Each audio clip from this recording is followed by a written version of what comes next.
Почему много новаторов сейчас заглушены?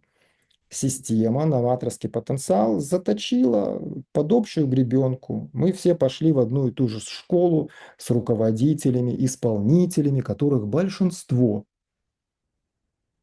И многие из нас уподобились им. Подавляющее большинство просто уподобились.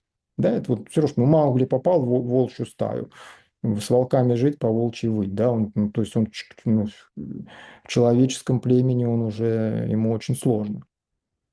Это так же, как вот я люблю приводить аллегорию с Орлом и страусом, да, но вот орла с детства поместили к страусам, и все, он не чувствует своих крыльев, он их не видит просто, он не то, что не видит, он не верит, он просто не верит, он даже не может голову поднять вверх и увидеть там реальных орлов. Вот что сейчас происходит с новаторами.